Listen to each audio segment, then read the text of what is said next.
James, you've brought us back to the office where we can see some flood hazard maps. Now, how is a flood hazard map made? Well, there's two ways. Before the advent of computers, people could use photographs of areas that did flood in a flood, and then from those they could produce a map of the area that flooded on a plan. Now we have computers, and powerful computers. We can use models, computational models, which can then show where floodwaters will go.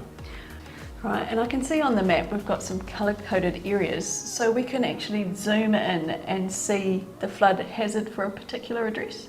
That's right, yeah. So here you can see on each property the flood hazard for the individual property owner, and those flood hazards are different colours, and we can then describe the different types of flood hazard.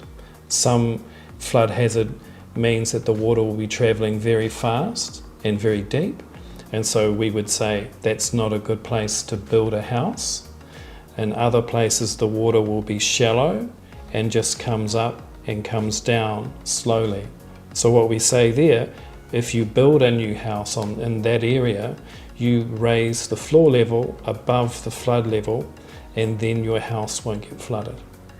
Right, so really important information to know if you're about to build or if you're living close to a river, to know whether you're prone to flooding and whether you might have to evacuate in certain circumstances. So you must get a lot of inquiries from people that want to know this information.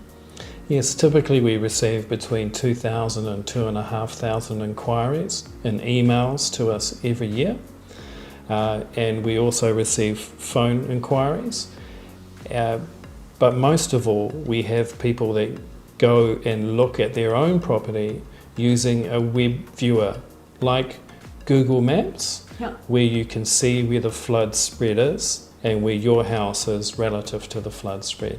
So that's really helpful information, James. And for anyone, they can look up, say, maps on their council website if they want to find out this information throughout the motu, the country?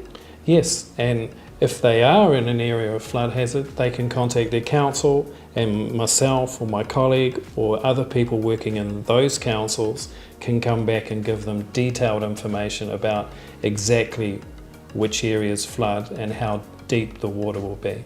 And that would certainly help people to plan and respond to floods. Kia ora, thanks James. You're welcome.